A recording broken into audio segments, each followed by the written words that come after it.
বঙ্গোপসাগরে অবস্থানরত গভীর নিম্নচাপটি ঘনীভূত হয়ে ঘূর্ণিঝড় ফিনজালে পরিণত হয়েছে। সমুদ্র বন্দরগুলোকে ২ নম্বর সতর্ক সংকেত দেখিয়ে যেতে বলা হয়েছে।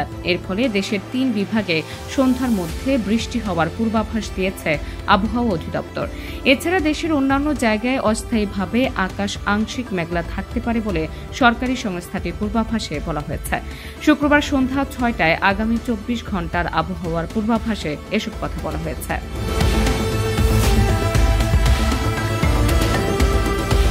আবহাওয়া অফিস জানিয়েছে, দক্ষিণ পশ্চিম বঙ্গোপসাগর ও এর কাছাকাছি এলাকায় অবস্থান করা গভীর নিম্নচাপটি উত্তর পশ্চিম দিকে অগ্রসর ও ঘনীভূত হয়ে ঘূর্ণিঝড় ফিনজালে পরিণত হয়েছে। এটি আরও উত্তর পশ্চিম দিকে অগ্রসর হয়ে শনিবার দুপুরের দিকে উত্তর তামিলনাড়ু উপকূল অতিক্রম করতে পারে। এর বাড়তি অংশ উত্তর বঙ্গোপসাগর পর্যন্ত বিস্তৃত রয়েছে। এমন অবস্থায় সন্ধ্যা ৬টা পর্যন্ত খুলনা, বরিশাল ও চট্টগ্রাম বিভাগের ২-১ জায়গায় হালকা থেকে মাঝারি ধরনের বৃষ্টি হতে পারে। এছাড়া সন্ধ্যা ৬টা থেকে পরবর্তী ২৪ ঘণ্টাও খুলনা ও বরিশাল বিভাগে বৃষ্টির প্রবণতা রয়েছে।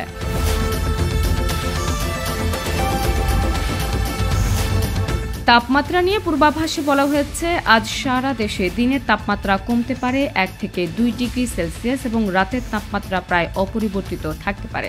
বিজ্ঞপ্তিতে বলা হয়েছে, ঘূর্ণিঝড় ফিনজাল আজ বিকেল ৩টায় চট্টগ্রাম সমুদ্র বন্দর থেকে ১৬৩৫ কিলোমিটার দক্ষিণ পশ্চিমে, কক্সবাজার সমুদ্র বন্দর থেকে ১৫৮৫ কিলোমিটার দক্ষিণ পশ্চিমে, মোংলা সমুদ্র বন্দর থেকে ১৫১০ কিলোমিটার দক্ষিণ পশ্চিমে এবং পায়রা সমুদ্র বন্দর থেকে ১৫১২ কিলোমিটার দক্ষিণ পশ্চিমে অবস্থান করছিল। এটি আরও উত্তর পশ্চিম দিকে অগ্রসর হয়ে আজ দুপুরের দিকে উত্তর তামিলনাড়ু উপকূল অতিক্রম করতে পারে।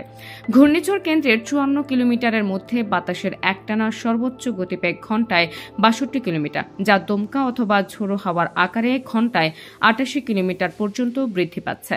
ঘূর্ণিঝড় কেন্দ্রের নিকটবর্তী এলাকায় সাগর খুবই উত্তাল রয়েছে।